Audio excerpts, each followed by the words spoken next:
Hello, my buddy. Welcome back to English with Luna. I'm really happy you're here today, and I mean that. Because if you clicked on this episode, it probably means something very specific. You don't just want to learn English anymore. You want to speak it. You want to open your mouth and not freeze. You want the words to come out without that panic feeling.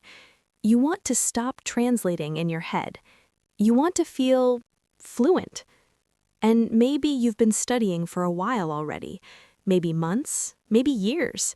Maybe you understand a lot when you read. Maybe you can watch videos slowly and you get most of it.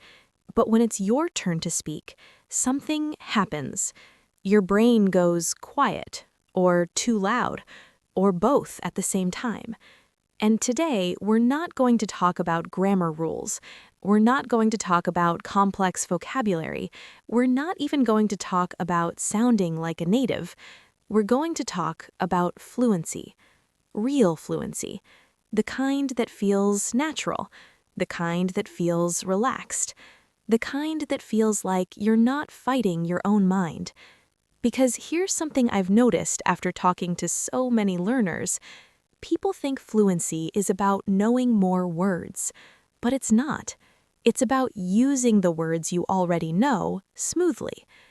And I want this episode to feel different. I don't want it to feel like a lesson. I want it to feel like a conversation between you and me, like we're just sitting somewhere quiet, and you're telling me, Luna, why can't I speak fluently? So today I'm going to share something very simple. Not 10 techniques, not 20 strategies, just 3 methods.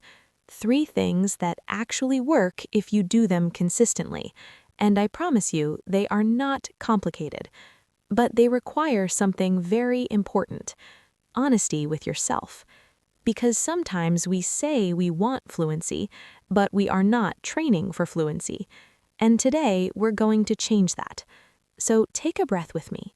Relax your shoulders, and let's talk about how to actually speak English fluently in a real way. There is a very specific kind of frustration that only language learners truly understand. It is not loud, it is not dramatic, it is not the type of frustration that makes you quit immediately. It is quieter than that, more persistent. It lives somewhere between effort and doubt. You study, you listen, you read, you invest time, you expose yourself to English regularly, and objectively, you improve. Your comprehension grows, your vocabulary expands, you recognize structures that once felt unfamiliar. If someone asked you whether you know English, the honest answer would probably be yes, at least at some level. And yet, when the moment arrives to speak, something shifts internally. It is not ignorance, it is not lack of knowledge, it is something far more subtle: hesitation. A small delay between thought and expression. A silent negotiation inside your mind where grammar, vocabulary, and self-judgment compete for attention at the exact same time. And that internal noise interrupts flow. Many learners misinterpret this interruption. They assume it means they are not ready. They assume fluency belongs to a future version of themselves, a version with more vocabulary, fewer mistakes, better pronunciation, stronger confidence. But what if that assumption is incorrect? What if the issue is not preparation, but conditioning? Because here's the uncomfortable truth. Most learners spend years strengthening recognition skills and almost no time strengthening spontaneous production. They become excellent observers of English. They become analysts. They become consumers. But they do not become speakers. Fluency is passive strength. Fluency is active coordination. And coordination cannot be developed through observation alone. Think about any physical skill: playing an instrument, swimming, driving a car. You can understand the mechanics perfectly. You can explain the theory. You can describe what correct execution looks like. But until repetition integrates movement with instinct, performance remains unstable. Language works the same way. Fluency is not intellectual. It is neurological automation. It is the result of reducing the distance between thought and articulation, and that reduction only happens when speaking becomes familiar rather than threatening. Many learners carry an invisible belief: I will speak when I am ready. The problem is that readiness is treated as a prerequisite instead of a consequence. In reality, fluency does not emerge after confidence. Confidence emerges after repeated, imperfect action. There is also another layer to this struggle: identity. When you speak your native language, you are fully yourself. Your humor, your nuance, your personality, your intelligence, all of it flows without obstruction. In English, especially at A2 or B1, expression feels compressed, simpler, less precise, and that gap between who you are internally and what you can express externally creates discomfort. It can even feel like losing a part of yourself temporarily. So instead of practicing through that discomfort, many learners retreat into safer territories: more listening, more reading, more studying. These activities feel productive. They feel controlled. They protect the ego. They avoid the vulnerability of imperfect speech. But protection has a cost. It delays fluency. Another misconception that complicates this journey is the obsession with complexity. Learners often believe that speaking fluently requires advanced vocabulary, intricate grammar, or long, sophisticated sentences. As a result, they attempt to construct language that exceeds their current automatic capacity. The brain slows down, processing increases, pressure rises, flow disappears. Fluency at the intermediate level is not about complexity, it is about stability. Short, clear, well-practiced sentence patterns delivered smoothly are infinitely more powerful than complicated constructions produced with hesitation. There is also a psychological dimension that rarely gets discussed openly: fear of exposure. Speaking makes your level visible. Listening hides it. Reading hides it. Writing allows editing. Immediacy feels risky. So the mind searches for protection mechanisms: overthinking, translating, self-correction mid-sentence, abandoning ideas halfway through. None of these behaviors indicate incapacity, they indicate caution. The tragedy is that caution, when overused, prevents adaptation, and adaptation is precisely what builds fluency.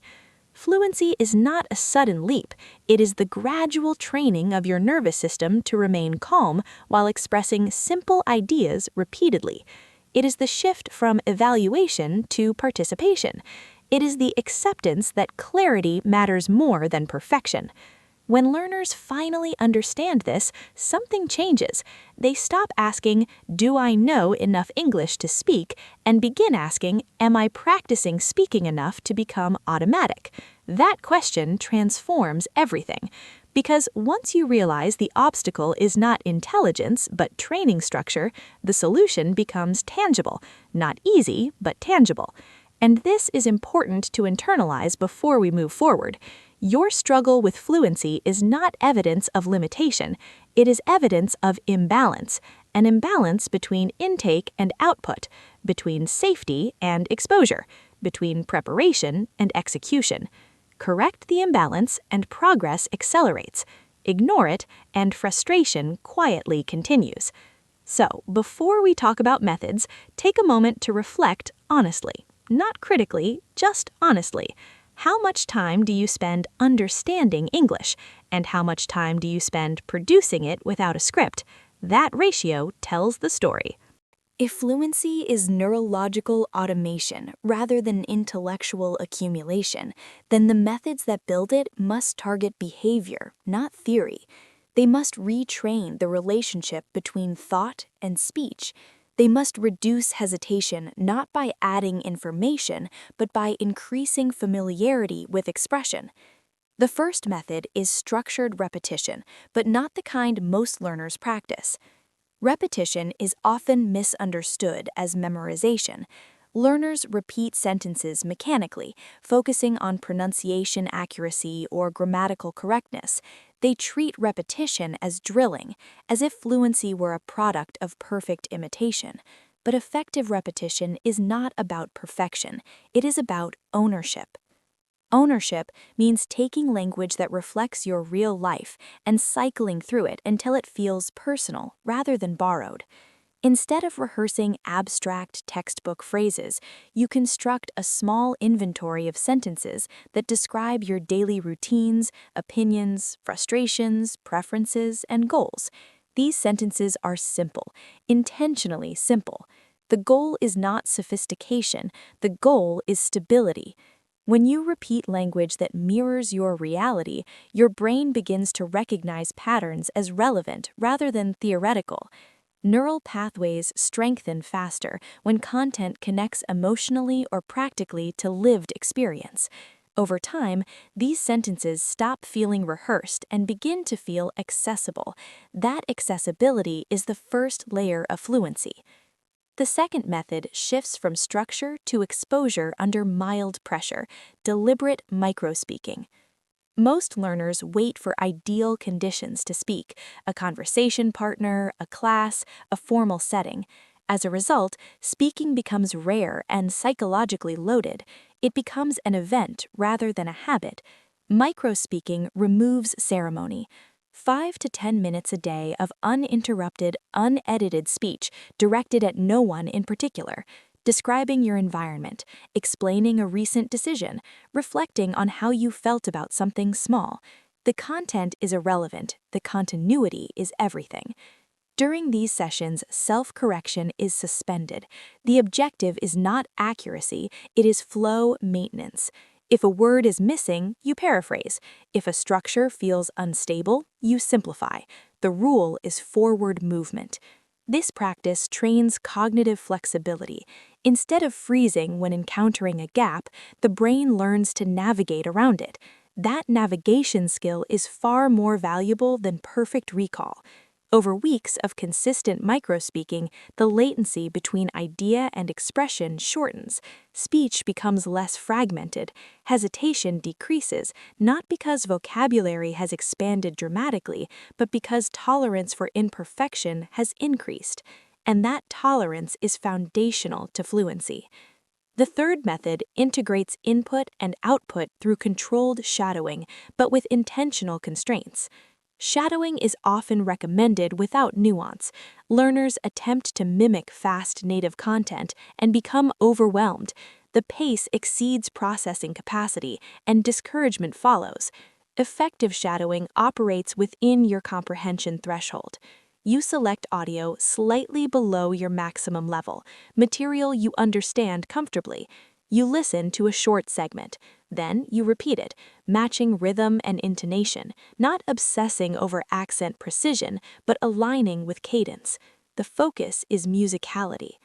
Language has rhythm before it has grammar. By synchronizing your speech with natural cadence, you reduce the cognitive load of sentence construction. You are borrowing structure temporarily, allowing your nervous system to experience uninterrupted flow. Over time, rhythm becomes internalized.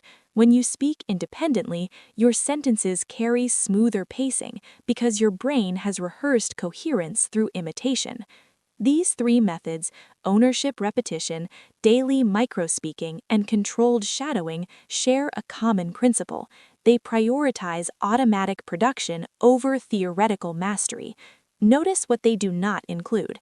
They do not require advanced vocabulary lists. They do not require complex grammar analysis. They do not require waiting for confidence to appear first. They require consistency, and consistency transforms difficulty into familiarity. At the A2-B1 stage, fluency is not the expansion of linguistic range, it is the stabilization of core structures. When foundational sentence patterns become effortless, cognitive energy is freed. That energy can later be invested in nuance and complexity, but without stability, expansion collapses under its own weight. It is tempting to believe that progress must feel dramatic to be real. In truth, the most meaningful linguistic shifts are almost invisible. You realize one day that you completed a thought without translating, that you recovered from a forgotten word without panic, that you spoke for several minutes without internal criticism dominating the experience. These moments are not accidents. They are the accumulation of small, disciplined repetitions. Fluency does not arrive as a breakthrough. It consolidates quietly. And when you commit to methods that train expression rather than accumulate knowledge, you stop chasing fluency as an abstract goal and begin constructing it as a daily practice. There is a moment in the language learning journey that almost nobody prepares you for. It is not the beginner stage, where everything is new and confusing. It is not the advanced stage, where nuance becomes the focus. It is the middle, the uncomfortable, ambiguous, emotionally complex middle. At A2 or B1, you are no longer lost. You understand conversations, you recognize structures, you can explain ideas in simple terms. From the outside, it looks like progress, and it is progress. But internally, it can feel strangely unsatisfying because you are aware of what you cannot yet do. You notice your pauses. You notice when a sentence collapses halfway through. You notice the moments when your thoughts move faster than your vocabulary. And that awareness creates tension. Not dramatic tension, but a quiet dissatisfaction, a sense that you should already be further, a subtle comparison with others who appear more confident, more fluid, more relaxed. This is the stage where many learners begin to doubt themselves. They wonder if they have reached their limit. They question whether they started too late. They reinterpret normal hesitation as evidence of incapacity. But what you are experiencing is not limitation. It is expansion under construction. When you grow in comprehension, your standards rise. You begin to hear your own imperfections more clearly. The irony is that increased awareness often feels like regression, even when it is actually a sign of advancement. You are not getting worse, you are becoming more conscious, and consciousness, while necessary for growth, can be uncomfortable. There is also an identity shift happening beneath the surface. In your native language, expression is effortless. Personality flows without restriction. Humor arrives at the right moment. Precision feels natural. In English, especially at this intermediate stage, expression feels compressed, simpler, occasionally blunt. That contrast can feel like a diminished version of yourself, and that feeling is rarely acknowledged openly. It is vulnerable to admit that speaking another language can temporarily make you feel less articulate than you truly are, but that vulnerability is universal among serious learners. The gap between internal richness and external simplicity narrows over time, but only if you continue speaking through it. Another emotional reality deserves recognition. Progress in language learning is non-linear. There will be weeks where improvement feels obvious. Sentences come more easily, listening becomes smoother, confidence rises. And there will be weeks where everything feels stagnant. Nothing seems to move. Speech feels heavy, motivation decreases. This fluctuation is not a sign that you are doing something wrong. It is how cognitive consolidation works. The brain integrates new patterns in cycles.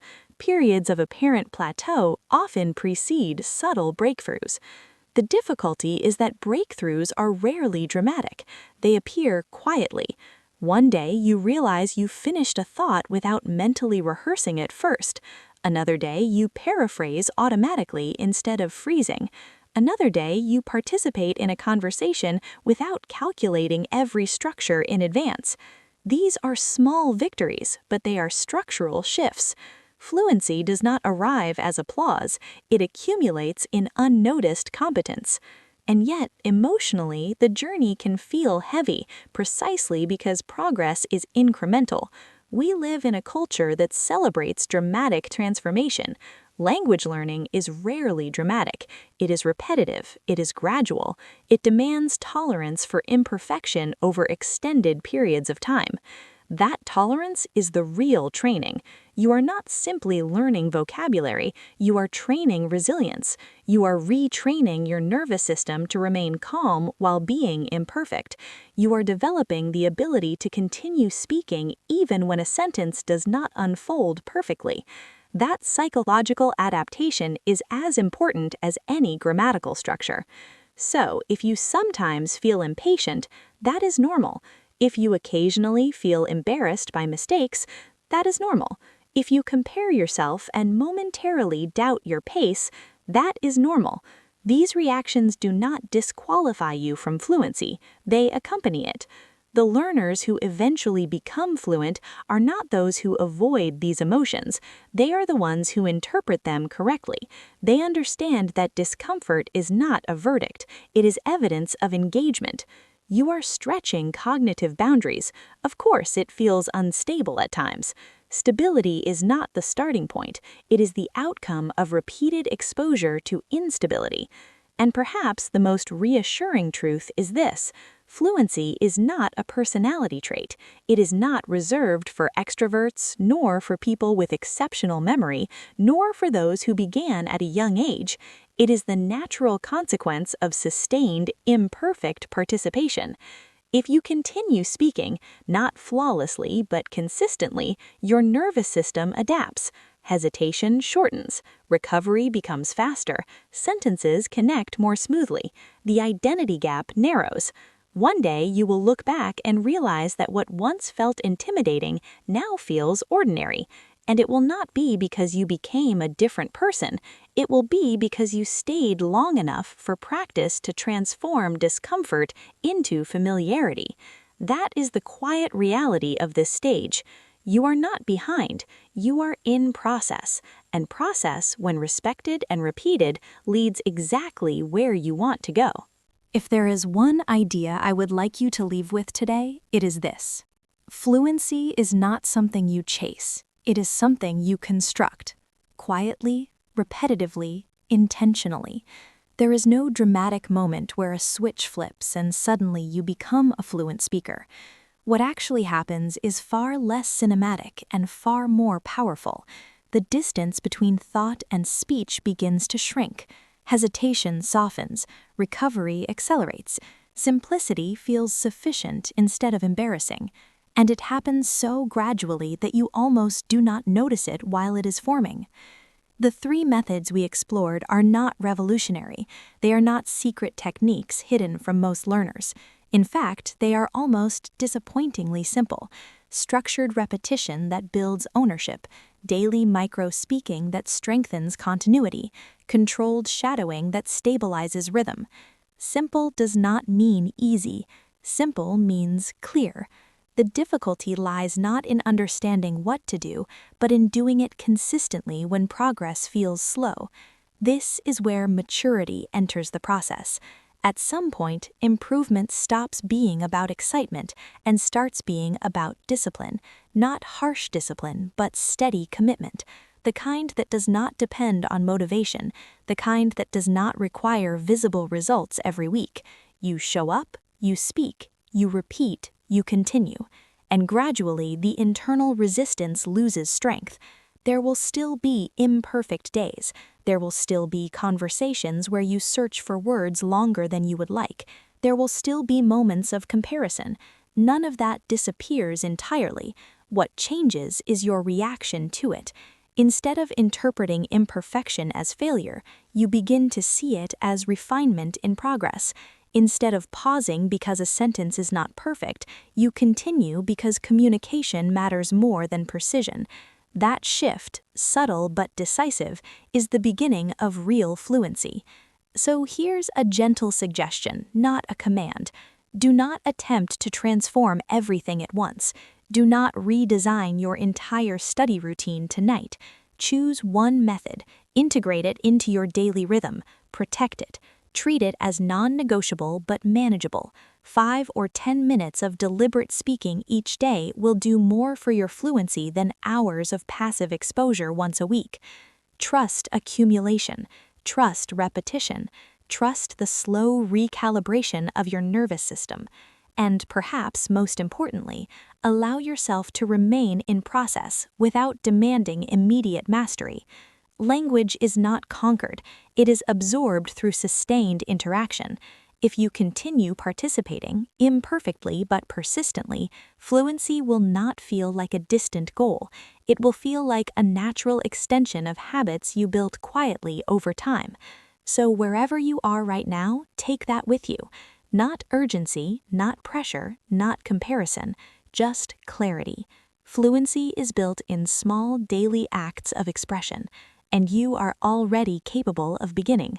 I'll see you in the next episode.